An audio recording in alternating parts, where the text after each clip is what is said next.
The purpose of the boarding school is really just to have, it's a lifestyle education. It's not a class you take. It's what time you wake up. It's the way you dress. It's your posture. It's how you clean your room. It's how you speak. They need control. You can't have two masters. You can't go to school all day, get this great education and these high standards and everything, and then go home and eat bonbons and play Nintendo, and you don't do your homework, and you can talk however you want at home. See it, and so these two like worlds are battling each other. Welcome back to Beyond the Schoolhouse, and today you're in for a real treat. I have Britton LaTulippe with me today, and he is going to talk to us about raising children for greatness and what it looks like to use an online school program that's actually designed around values and greatness more than just your traditional core subjects like math, language arts, reading, things like that. So if you are one who wants to raise children who are following a clearly driven leadership path for their life, whether that's in their career or in their family, you are going to enjoy this conversation with Britton, as he is a dad of 11 children and very passionate about raising children who have a education that is based on something much more important than just traditional academics. Well, today I am so excited to have my guest, Britton LaTulippe, with me from Blue Manor Academy. He's both the founder and headmaster. And today we're going to have an amazing conversation about what it looks like to raise kids in a prep, college prep. How would you define it, Britton? What kind of prep school do you run? So we would just say, we say raising children for greatness now. I don't really like the name prep school anymore because everybody, like I said, everybody's calling themselves a prep school. You have inner city charter schools that feel like they're doing a good job and they'll call themselves a prep school. So the name has kind of lost meaning. It's like ladies and I gentlemen. still like it because, when It feels good. Like, it sort of feels good. But anyway, tell me about you and then we'll debate prep school. okay, yeah, I'll tell you what I mean by prep school, yeah, in a minute. But I am the headmaster and the founder of Blue Manor Academy. It's an online school. It's K through 12. I'm also the author of the Art of Raising Children for Greatness series. That's actually where we started, was with these books. I'll show you just real quick. There's a lot. Oh, wow. So Revealing School, if you've ever read John Taylor Gatto.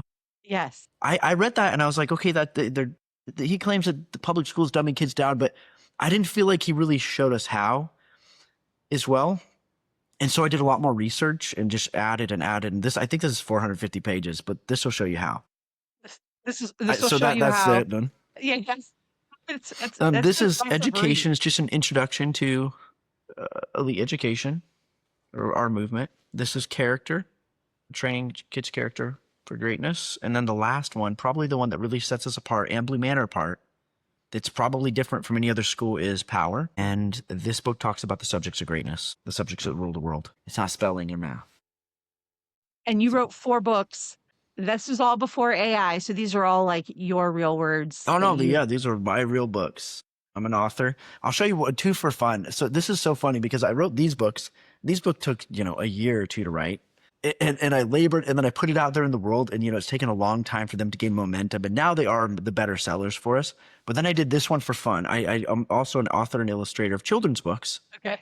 And I did this one for fun for my kid. It probably took me, 4 to 6 months, part-time working on it. And this is my bestseller. So I do a lot of children's books. Okay. And then this is my favorite book, but it's not my bestseller. It's Be Great. Be Great. So okay. Yeah.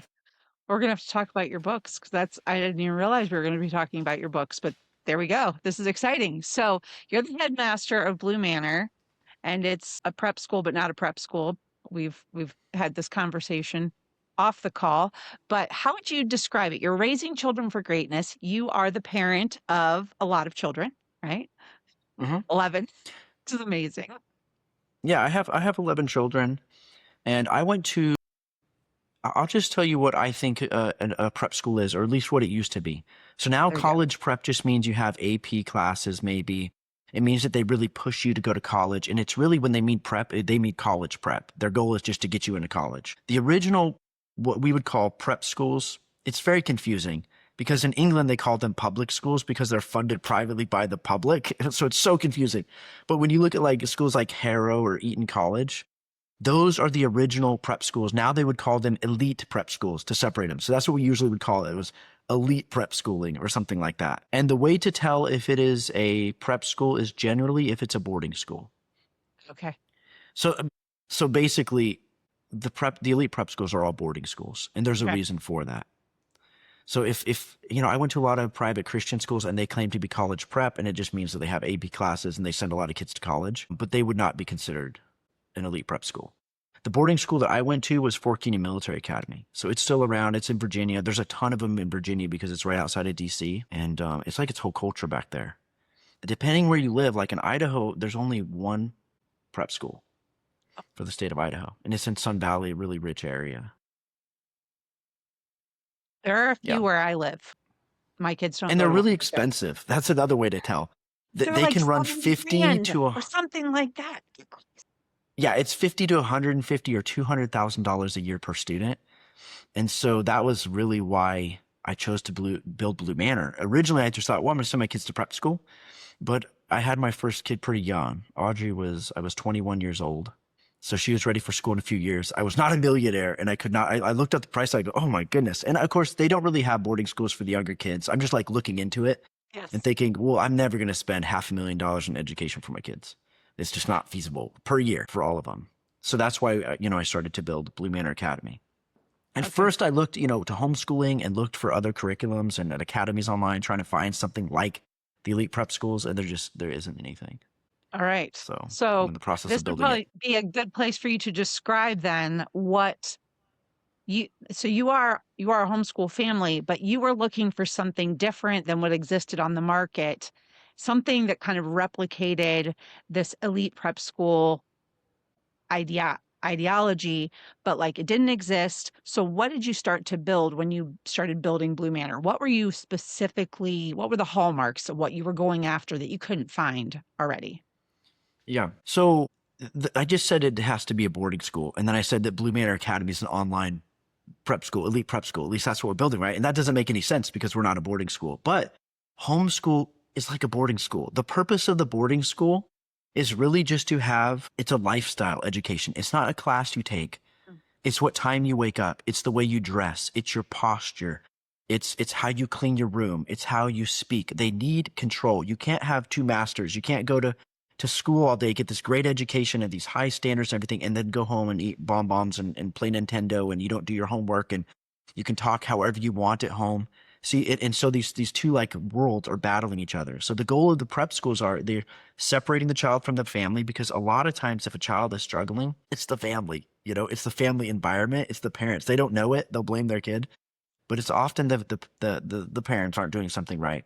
So they have to get their kids away from the parents. They put them in this institution, and then they're in charge of what time you get up. They inspect your rooms. It's a all-encompassing education. They would say body, mind, and spirit.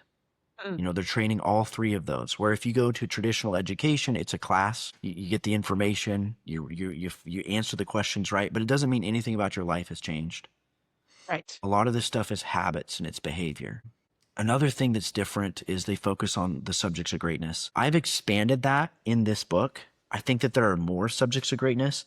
And what I'm actually trying to do is get past Harrow, Eton model, the elite prep school model, and back to early Christian education that the nobility, used, the aristocracy. Because believe it or not, Eton was a poor man's school.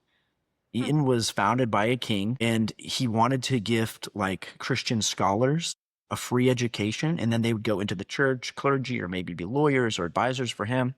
But generally, the elites educated their children at home with private tutors. So we're trying to go more to that model with Blue Manor Academy. The subjects of greatness. Obviously, one of the subjects would be character. And again, every school says, oh, we're raising, the future leaders and characters, all that stuff. Yeah, they don't, because they do it in a classroom with an academic curriculum. Yeah. And if I talk to your kid about courage, like, hey, courage is really important, it's this great virtue, I can convince them in a minute. Everybody knows what it means to be a chicken. Nobody wants to be the chicken. But Right. you climb up a ladder, 20 feet. It's different. You have to train the body and the spirit, and those are actually harder to train. So I give the example when I was in the military. I think I was very courageous. I was a wrestler. I was a tough guy. And then I went to airborne school, and I'm jumping out of an airplane. It is terrifying.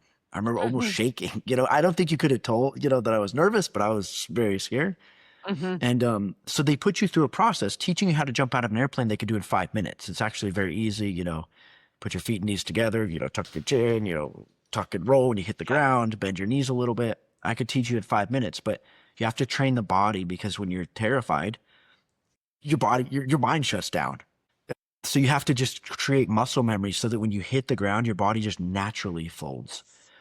You do it instead of putting them up in an airplane and jumping out at 1,500 feet on day one. You start off on a little platform that's 3 feet off the ground, and you get used to that. And then you go up to 10 feet, and then they had a 30-foot tower, and then they had a 300-foot tower that you didn't jump off of. It pulled your chute up, and then it just released you.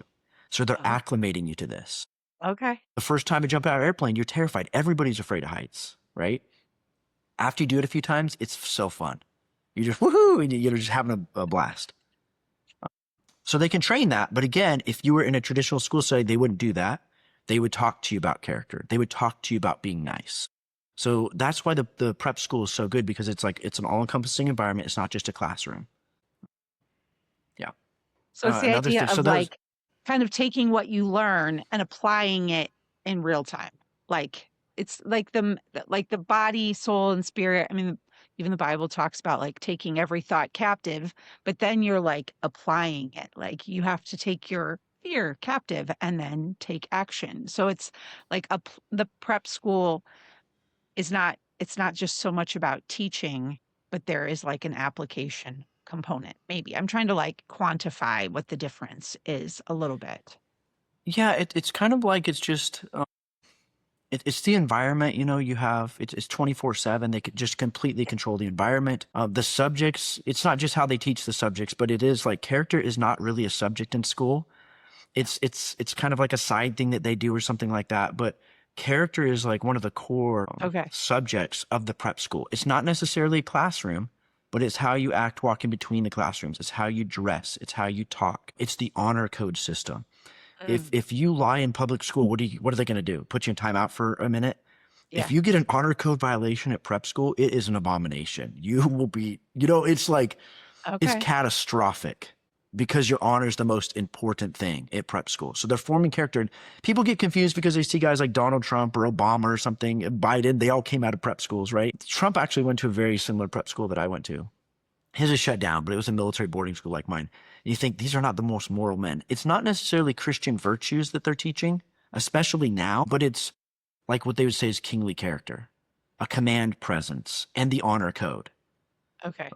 But I do feel like it's been secularized a little bit, and so you do have some maybe like degeneracy, like Trump. Sure. But at the same time, you have to be impressed with his fortitude, his endurance, his ability to come Yes. back and just be persecuted and persecuted. He doesn't even seem to sweat. It doesn't seem to change him at all.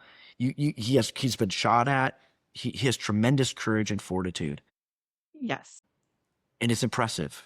He Yes. looks like the natural leader of men. And that's what they would say is it's kingly character. So they're not all like saints, but they Yes. have that command present, that kingly character that you can't develop anywhere else. Right. It has to Yeah, be that is done a daily. yes. It's a very like unique mindset, which I can see why you've written your books because a lot of times the parents, if the parents have not been trained in this, then it's going to be a hard thing to pass on to your children. It's hard to pass on fortitude if you don't have it yourself. It's hard to pass on I don't know what the character quality is where you like the things you just described about Trump where he's like he's got all this he's gonna just persist this grit.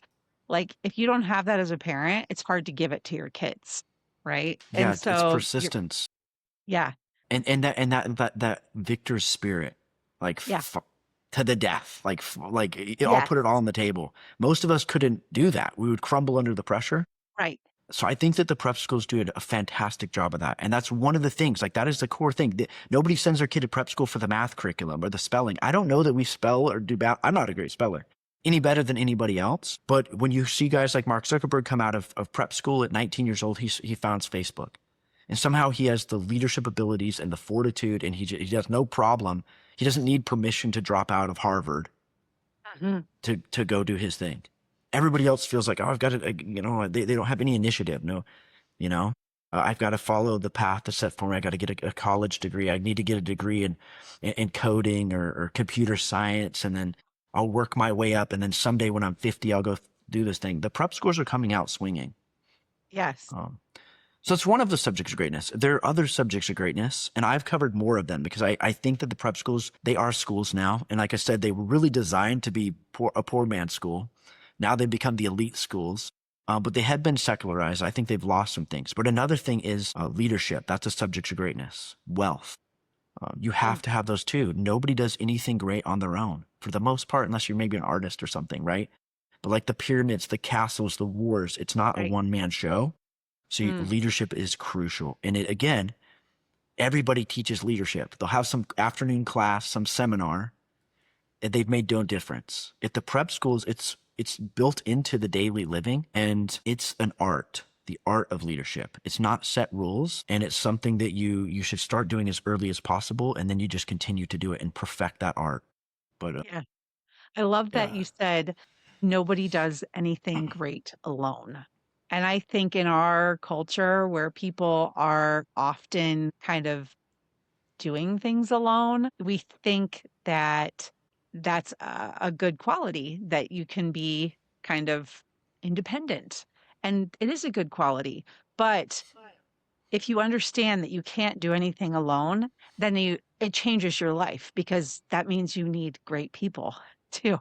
And so yeah, you're always curating relationships with great people, not because you know what's going to become of it, but because you know you can't do anything great alone. And I think it changes the way you view people if you understand that. I did not understand that when I was young, so I'm like keenly aware of it now. And I think that would be a really valuable thing to teach young people when they're, you know, going through their years and developing all their relationships and opportunities to realize just that one thing alone. That side of leadership isn't usually taught. You're taught to be a leader over people, but not really the interconnection that mhm. you need people to do other great things, right? I don't know. It seems Yeah. like me. I tell the kids that it is their superpower. It's like I show them in a class I've done. I show them a video of a Hulk, and he's just like tearing Yeah. apart the city and stuff. And I said, we have that superpower too. Like there are men like Donald Trump. He's an old man, but he is as strong as the Hulk.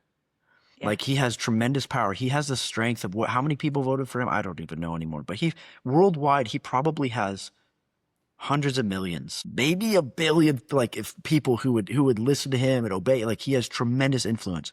So Yes. however strong the Hulk is, maybe he has the strength of 10,000 men. Well, Trump has hundreds of millions of followers. It's tremendous strength to do good or to do evil. The problem is when people come to Blue Banner, they're very concerned about my spelling curriculum.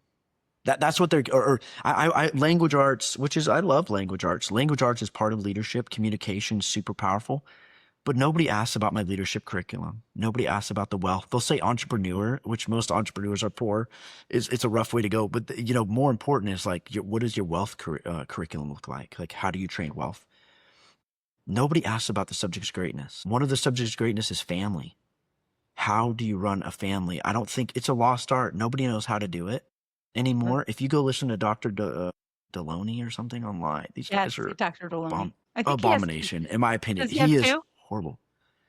Does he have two He kids? goes on the Dave Ramsey show and stuff Yeah, yeah, now. Dr. Deloney, yeah. he makes my skin crawl. But they don't know how to run a family anymore. So what I've done is I've gone back and looked at the great families that ran Europe. Like the Habsburgs, like they were a dynasty. The Romanovs, they were a dynasty. They were a Christian family that ran one of the largest empires, Russia, for 300 years, maybe. About. That's Okay. amazing. What did they do? We scoff at their traditions and their rules, but our families don't last 5 minutes anymore. Some of ours do. Christian family stuff, Yeah. faith is important, but for the most part, the Christians as well, it's like 50, 60% divorce rate. If you tie in Yeah. the fact that people just are living like they're married but not getting married, I think Yeah. it's much higher failure rate. Yes. but we scoff at their ways. So I've gone back and I've studied that, and that's something that is subject to greatness. God changed the world through families. If you look at Yes. like Israel, that's not a nation, that was a family. It Right. is now, right? But it Yeah. started off as a family. You look at the Family. Habsburgs, that's a family that was the most powerful. They owned like 30, maybe 40% of the, let's say 20, 30% of the real estate in the world, their family. Yeah. In World War I, you had three cousins on the emperors. You know, you had King, oh my goodness, Edward? I just want blank. I think it's Edward. Help me, I Edward. I But I you don't have I the Kaiser, the Tsar, and the King of England. There we go. right. It's Wilhelm and Nicholas, and I think it's Edward. I forget which one. But three emperors on three of the most powerful countries in the world and their cousins. So family is super powerful, and we can't keep ours together anymore. Yeah. As soon as our kids turn 18, they go get an apartment. That's We right. send them off to college. It's a disaster. But nobody asks about that. I'm very interested in your family curriculum. You know, like I want my kids to have a great family. I know that's the most important thing, but they come to me, they're worried about math. So one of the differences I would say is we teach the subjects of greatness. Mm. No, We're that's not as big worried about difference. winning the spelling bees, but Yeah. we want to win the leadership bee. We want, and the proof Yeah. is not in a grade, in a class. It's when we have somebody in the White House. You know, like it's when Yes. we have an Elon Musk of our own, something like that. So that's one. Another thing that they do that nobody gets when they sign up for Blue Manor Academy. This is the hallmark, they would say, of an elite education. So this is something that the headmaster of Harrow, which is probably the second most prestigious prep school in the world. You can watch something. I think it was on Prime a while ago. It's like a Harrow, very British school, and they'll show you inside of it. But it's an old prep school. I think it's about 500 years old. And they said the one thing that separates our schools, you know, these elite boarding schools, our schools, from everybody else's school, is the Monitorial system. That is, it's a student-led academy. And you can't Mm. believe this. So when I went to boarding school, it blew my mind because I came out of public school ninth grade, and then I went into boarding school. And it's an all-male boarding school in the middle of nowhere in Virginia, and the students run the academy. The masters teach a lot of the classes, and sometimes they have like really smart students that will assist them. But for the most part, the master runs the class, but the rest of the academy is run by the students. So What does that mean that they run it? What do they do? I mean, the adults go home at night, and Oh, we make sure the kids are in bed. There is one adult that might come around every once in a while. There's only one adult on campus. We inspect the rooms, we inspect uniforms. We can actually discipline students, which you can't even believe. I know it's scary. They allowed it. And he said, you know, every once in a while there's an abuse, but if you go into the public school system, they're beating the snot out of each other, but there's no hierarchy. yeah. And it's a very violent place, even though they don't allow caning or any sort of discipline. We were not allowed to cane anybody or use corporal punishment on anybody. But actually, there's a form of corporal punishment. We could give extra duty. They could buff the floor, which is horrible. You wax and buff the floor. It's horrible. It takes Yes. an hour, you know. We could make them clean the toilets, you know, scrub the grout. Like we could send them to, we could write them up and they could get extra duty, which is where you 45 minutes a tour, you march back and forth. And then, you know, you salute the sun as it sets. It's really miserable, especially in the winter. And if you're insubordinate, if you have a lackadaisical attitude, which could be when you're marching, you're scuffing your feet, which that was my pet peeve as a sergeant. I get so upset with that. I could stick them. They might get, you know, 10 tours, which is 10, 45-minute of extra duty. It's not Oh, fun extra duty. You're lucky if you get to do a chore. Usually you stand at attention for 45 minutes times 10.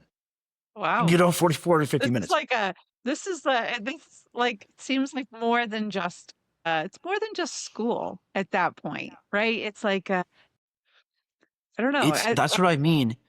It's Yeah. all encompassing. Mm-hmm. And they know that unless they can establish discipline and self-control, then why even worry about the academics? Like, especially a military boarding school, they get a lot of the kids that are kicked out of other prep schools. They get kids Yes. that are kicked out of public schools. They get some of the worst kids. And I'm telling you, it wasn't like it took a few months. It was like day one immediately. You knew you were in a different place Yeah. and you knew that stuff wasn't going to fly. They would make an example out of one student and everybody else was good. And Yes. they worked miracles. But the cool thing is the students ran that academy. We inspected if one of the people in our squad wasn't doing well in their subjects, we would look over that. We could discipline that. We could get them mentor, you know, or tutoring. We might be responsible for that. We're responsible for that person.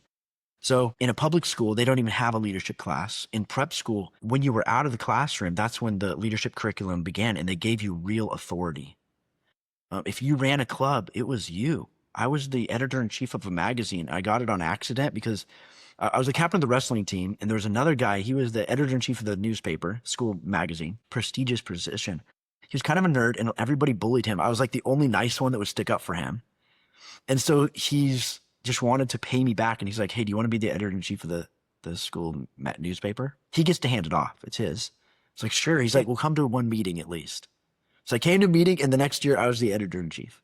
Oh, It was a disaster because I didn't even know how to use like PageMaker or anything. And yes. they put out the newspaper as like a pride, Yeah. on alumni day. And they sent somebody out to grab them from the stands because it was so bad. Yes. But the cool thing was it was sink or swim. I was responsible. Yeah. There was only an adult in the room observing Yes. in case we burned something down. But I got to organize that thing. I got to see kids not turning in their work and trying to motivate them. And you know what I mean? Yes. And generally speaking, the kids rise to the occasion and you wouldn't believe what they can produce. Yes. No, that's true. Like, this is not the same as like students doing that, but when I ran a homeschool co-op, I wanted the new moms to get in there and start teaching as quickly as possible. We didn't let them take the full classes, but the smaller classes, I wanted them to get in there and teach the classes because when they were invested and they were trying to teach a whole room of children, everybody uh, understood that this is not easy, that there's no perfect standard, and people stopped complaining. When Yeah. if you throw like same thing with kids, they can complain and talk about their friends and this person's not doing a good job, but you put them in front, let them try to teach the thing and they realize how hard it is. And suddenly the playing field is a lot more level and you have a deeper appreciation for the work that somebody else is doing once you have tried to do it. There's so much value. And like you said, like sink or swim. That's actually my philosophy about throwing my kids in private school. I'm like, go ahead, get an F. Mhm. Let's see how that works for you. And they Yeah. So usually it do. is, I think that is where the magic happens. And so you have, Yeah. like I said, one of the most prestigious heroes where Winston Churchill went. And when during World War II, when he lost his way, when he was like sad and Nazis were crushing them, he went Uh-huh. back to his high school to like find himself. Think about that. It's incredible. And here he is, he's telling you the secret. He says, our secret is the monitorial system. We're giving the students the ability to have agency and authority in the school. And that is why they come out of those things, the natural leaders of men. They've done it before. Uh-huh. They can pick, like, so when we do the editor in chief of our school newspaper, she gets to pick, this year is a she gets to pick her subordinates. So she appoints them. Okay, you're the head of digital, you're the head of writing, you're, whatever. She can fire them. She can kick them off of the newspaper. They can't come complaining to me. Well, so and so. I mean, I guess if it was an abomination, they could. But for the most part, I support that leader. Okay, well, she's under me. She's in charge, and so they have real authority. If you want to be on the newspaper, you have to work for this person. Okay. Yeah, So and that's they how it did a translates fantastic job. into the online environment. That would be different than like an in-person environment. Like my son's on the football team, they have like a leadership structure on the team, and like, but that's in person, and they kind of like some of the students kind of lead the way. But like online, how do you cultivate the student-led leadership and without it causing a ton of extra work for the parents? Because that's what I'm thinking. The parents don't have to do anything. Okay. The student is in charge, and we handpick these students when we think that they're ready, and usually they're begging at that time. They want to lead something. They have to be in the academy for a year Okay. at least. And so Claire was the first one to ask, and she was a very competent student. I knew that she would do a great job, and she was the first one to do it this year, and she had to write the protocols. She ran into some issues. Actually, one of the people that and this is part of our leadership class, we talk about one of the people that she appointed ended up mutinying. And it's because this other girl, she's a natural leader too. She wanted to be in charge. She was put in charge of, I think, graphic design. And then she staged a mutiny against Claire. And Claire had to kick her off of the magazine and lock her out of everything so she could go in and, have a disaster, and we worked through that. And then she'll write down the protocols and we'll learn from our lessons. And then she'll hand that off the next year or when she's done with it. Okay. And then what they do is they present me the magazine. I don't even see it until the very end. And then I go through and I say, wow, this is amazing, or you failed. Yeah. This is not good. Do better next year. They got an amazing interview. They got a celebrity And I told him, I'm like, if try to get a hold, I don't know how you'll get a hold of him, right? Like, Yeah. that's up to you. They asked me, well, how could we get, I don't know, find his social media. All of you bombard his social media or whatever you need to Yeah. do. Yeah. And they were able to get this like famous chef, That's Frankie, and amazing. he has his own cooking show and everything. And he did this super long interview with them and they recorded it and they wrote it up. And I don't think you could tell it was done by children. The photography, we have some amazing, like state champion photographers on the newspaper or the magazine. Beautiful photography. They did an amazing job. And then they present it to me at the end. And same thing But with what our happens chess to the clubs. magazine after it's all done? Who sees it? So we post it online in Blue Manor Academy, and then we will print it off and Is it sell some publicly? copies. Is it publicly visible on Blue Manor somewhere, or is it Not only right to now. fame? Not right now. It Okay. will be on Blue Manor. Okay. Yes, we will publish it in the fall. And Okay. we're going to do a print version and send it to the people who like worked on it, and then some of the parents could buy it if they want and stuff. And I Yeah. told them, hey man, we could build this magazine up, and maybe we'll get ad revenue someday, and you guys can split that. You know, maybe it'll be a huge magazine. You know, we'll be as big as Yeah. anybody, GQ or something. But anyways, it's really cool because we give them that leadership, and they learn so much from that. And they're Yes. collaborating and they're organizing. They're seeing what it takes. Maybe you Yes. don't want your friend, your best friend, to be your right hand because they're your best friend, and they're going to want Mhm. special treatment. And as soon as you have to tell them no or do something that can blow up the relationship, there's a Yes. reason why leaders can't fraternize with the lower Yes. ranks. It Yes. creates problems. It's So actually really all of that cool. stuff can't be taught in a classroom with Yeah. bubble sheets. You have to experience it. Yeah. Body, mind, and spirit. There's a spirit to leadership. What happens when you get stabbed in the back by your best friend? Yes. How do you handle that situation My word. emotionally? I love that you're Yeah. doing this when they're so young. Like my kids have learned this. Some of it, like they have gone to like leadership training things, but they become restaurant managers when they're kind of young. And so then they're like leading people in like in the public and things go sideways. And we've had lots of things, but as an adult, I experienced the friends stabbing me in the back and, you know, them ripping apart a homeschool organization and bringing in the lawyers and like, how do you feel? Like, how do you feel very unhinged and imbalanced? And it's like to learn that when you're young, though, it helps you to feel a lot calmer when you're in the middle of chaos when you're older because you've experienced it before. It's not the Mhm. first time. And I think a lot of people have been sheltered from that. And they want to shelter their children because we don't want to have our kids experience hard things. Like that's not naturally what we want. But you're saying like, nope, throw them in. Let them figure it out. And like that's part of your training. Like that's kind of part of your culture. That's kind of Mhm. cool. I And actually the like problem, that. if you don't do that now, like this is a great, I went to Bible college and I don't feel like they had a leadership program, but a great one. But then all of a sudden, this kid, he's taken all the sheets. He knows all the answers. Now he's the preacher. That's a huge different job. He's running a church. And then like he learns all of his lessons the hard way when the church splits Yes. and it's destruction, or when he's married and he doesn't know how to lead a family and they get a Yes. divorce and it's too Yes. late. So Yes. I want them to learn that up front. I want them to experience that up Really front. cool. Leadership is not that hard. No. In our culture, they don't know how to teach leadership. It's all democratic leadership. It's student councils, it's Mhm. cooperation, it's voting and things like that. That Yeah. doesn't fly in a family. No. No corporation in America is run with a vote. I mean, the board usually picks a CEO, they vote on that, right? But the CEO has to be at the helm. Two captains sink a ship. The worst system is the democratic system. It guards to some extent against tyranny, I guess, but it's so inefficient and it creates parties and splits and everything. So that's another thing is like, what is your leadership position? We tell them, do you have actual authority or is it a volunteer organization? Or can you discipline? Are you the top of the food chain or are you middle management? If you're middle management, your leadership style has to be very different Mhm. because you're supporting the chief. Mhm. And so what do you do when you disagree? Well, this Yeah. girl mutinied, which we warned them not to do. Yeah. You know, if you better, it better be like a heresy. You better be willing to burn the whole thing down, because Yes. like or die. You know what I mean. Otherwise, you Yes. just need to shut your mouth and get on board because you're not the leader, and Yes. you're going to have disagreements, and you have to give way to the leader, and that's a really hard thing to do. It takes humility. It doesn't take the answer. It takes, do I Yeah. have the humility to do what this person told me to do because they're in charge, even though I don't agree with it. 100%. I will Um, never forget when my son was 16, he got a job at McDonald's and he's a strong leader type. He's like big, he's loud, he has done debate. He's the oldest of nine. So he's like the leader in the house. So he goes, gets the job.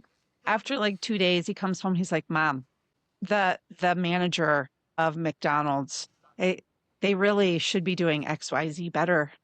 And I think I'm going to tell them that they need to do these things better. And I was like, nobody, that is not your Yeah, they'll really job. appreciate it. You've been there 5 minutes, Give me and you're gonna, 5 minutes. I said, yeah. your job right now is to do what the manager asks you to do. Unless they're asking you to break the law, your job is to do what they are asking you to do, and you can learn some things, and someday you will be the leader. You will be in charge. It may not be a restaurant, but you will be in charge, and then you can take what you learned and do it differently if there's some things that could be better. But right now, your job is to know your place and to go do your job. And he did. It was for him because he's so strong. Like he really did have to back it down and like learn to just, like you said, humility. Like, I don't think they're doing a good job, but I'm going to keep my mouth shut and I'm just going to like show up and do a good job. And yeah, you're right. Like, nobody is actually talking about like where you learn these things. We do these things in our family, but I think I like learn them by trial and error. Like authority is a huge thing in our family, but we learned about that as biblical authority after we had a lot of faith transformation and learning about like the authority God gave man and how that functions in the family and like what that looks like when you live that out. But I really like that you're doing that in an intentional way. Like, from what grades do you start teaching leadership? Like, how young? Well, we start teaching right away. Like we wanted as soon as possible. So the cool thing about our academy is you don't have to wait till you're in high school. I kind of like say, okay, it's 13 maybe, but we have 7-year-olds who watch the leadership classes. We don't let them take charge until they're 13 with some caveats. One thing I want to say too with like leadership wisdom, they don't teach wisdom. That's another subject of greatness. That used to be the core curriculum was wisdom literature. That's Hmm. what the proverbs are. Like it's the most Right. important and they don't even teach it. Nobody asks about it. Like I'm very Yeah. concerned about your wisdom literature. Like what's your wisdom curriculum? But like when it comes to leadership, you say, okay, what if you come up with a plan and it's horrible and you know it's going to fail? Do you sit there and you argue about it for 3 days or do you fail quickly? Get on board. And then the actual leader will say, shoot, that didn't work. Let's change direction. Because you didn't told you so and you didn't argue so much, he could save face and he can make the decision, we're going to move. But if you argue that for days and then you don't get on board and it fails, he'll say it's because you didn't get on board. You were mutinous. Yeah. And they won't know if it works. So okay, if it's a bad plan, execute it perfectly so that the actual leader will say, man, that didn't work. That's true. We're changing directions, It's and true. you move forward. And this is wisdom, like in leadership that it's known. I didn't reinvent the wheel.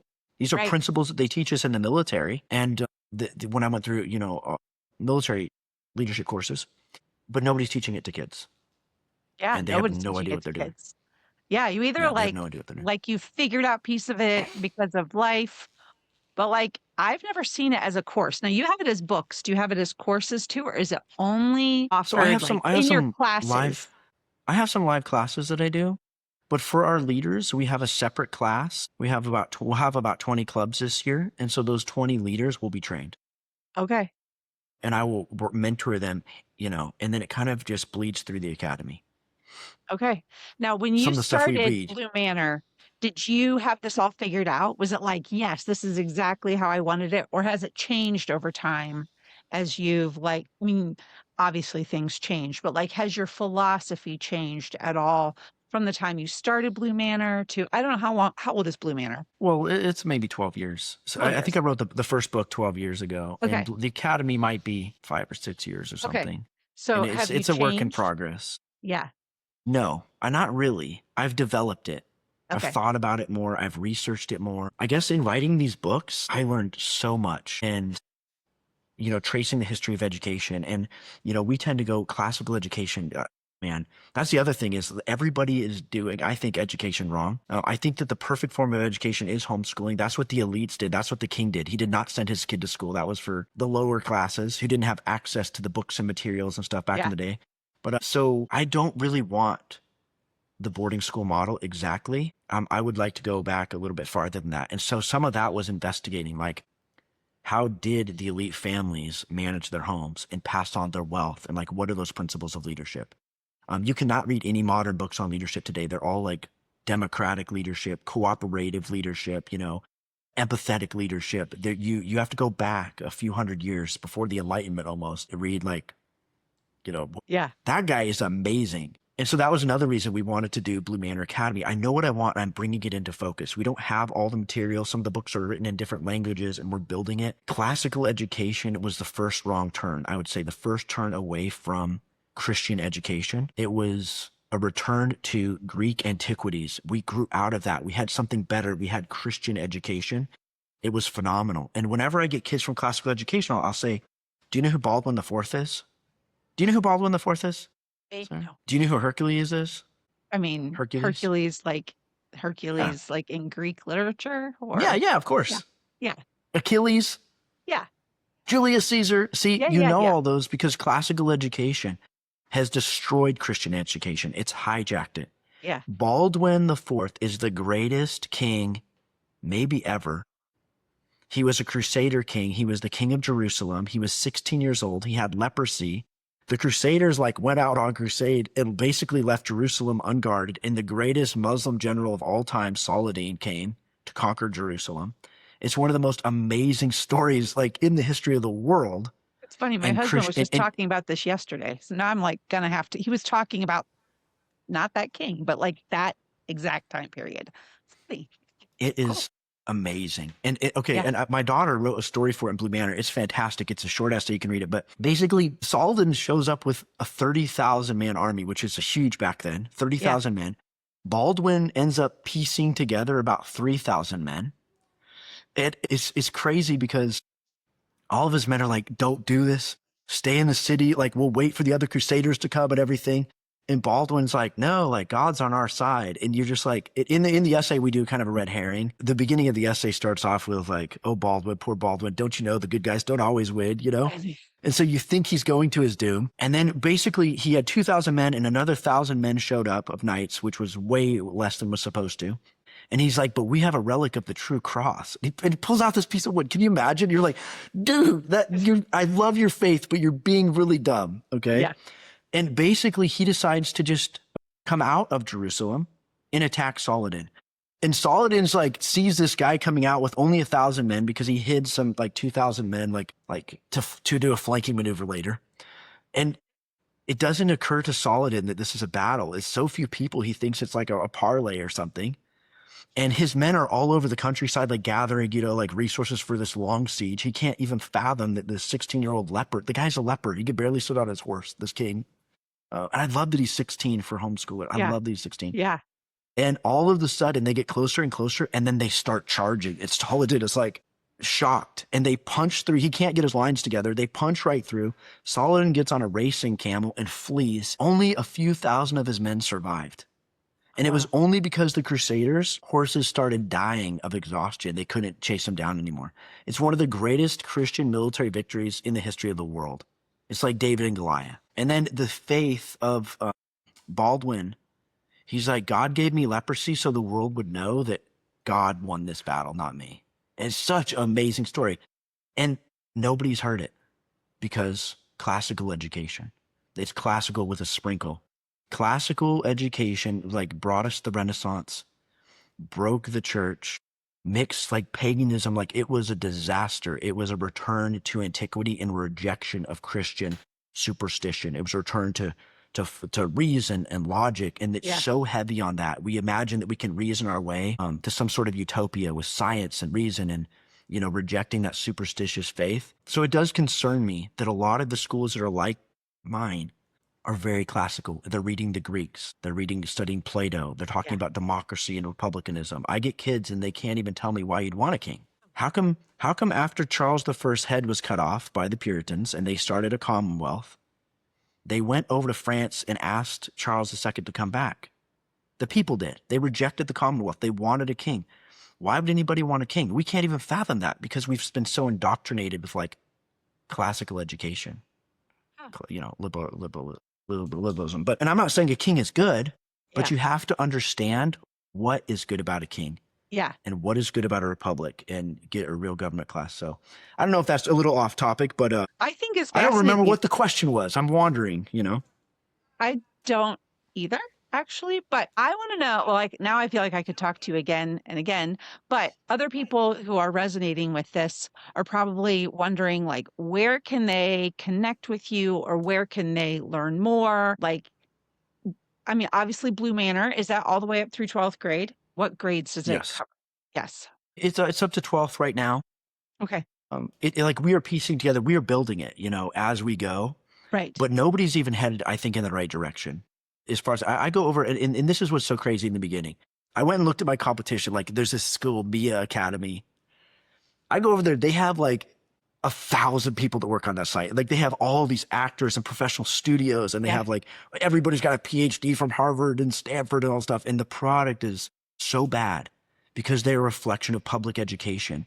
Mhm. They've come from a point of psychology, modern psychology, which is an abomination. It was started by atheists to replace religion, is kind of like the reformer of man. So when you have spiritual angst, you go to the psychologist. They don't know what they're doing, and it shows. And their school it's ugly. It's trivia. It's a model of the public education system. Okay, so me and just a handful of people have built together Blue Manor Academy, and you would think like we had no way to compete. We have none of the money. We have none of the resources. We have none of the PhDs, but our product is superior. It's a little messier. It's not everything I want it to be, but it's the results are phenomenal.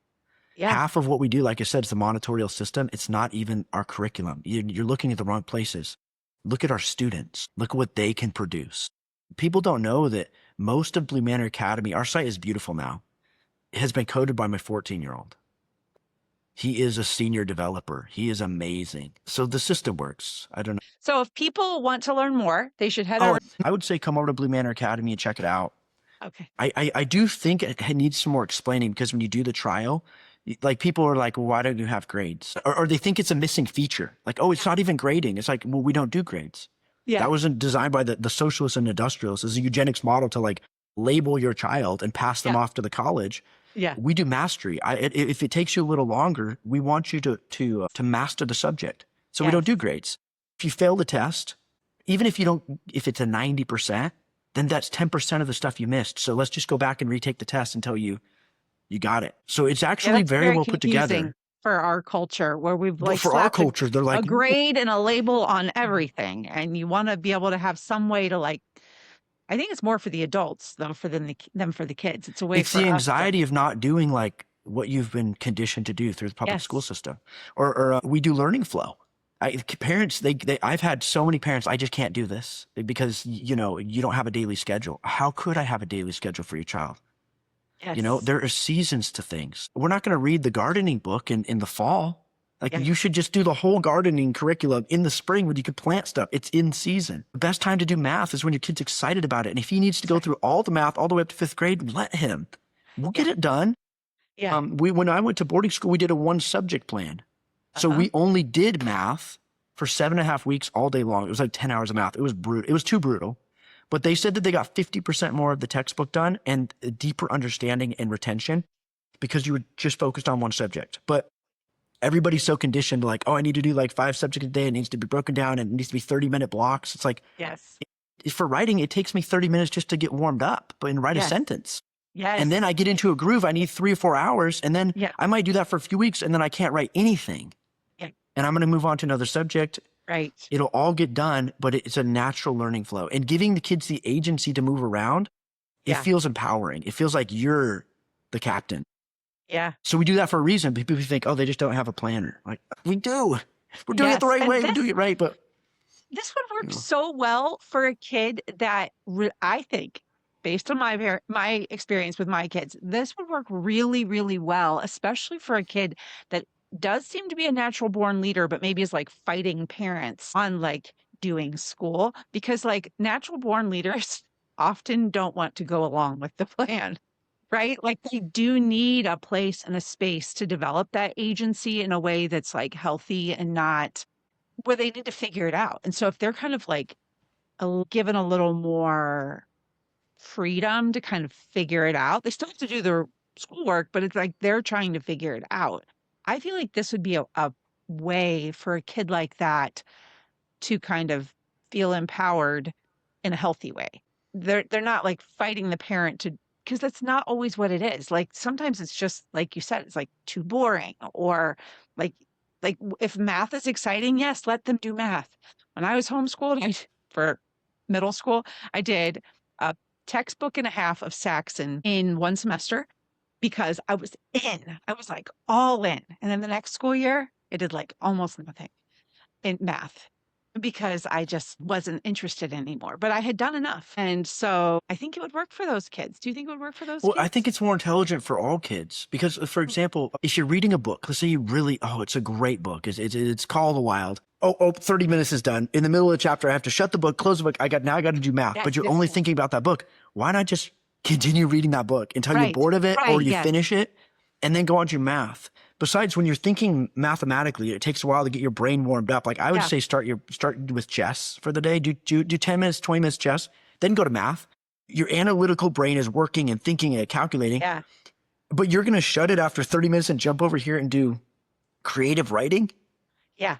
Right. It doesn't make sense. Like, so it's better to just get into the math mode and then really go deep with it. So maybe you do a day or two of math and then you switch.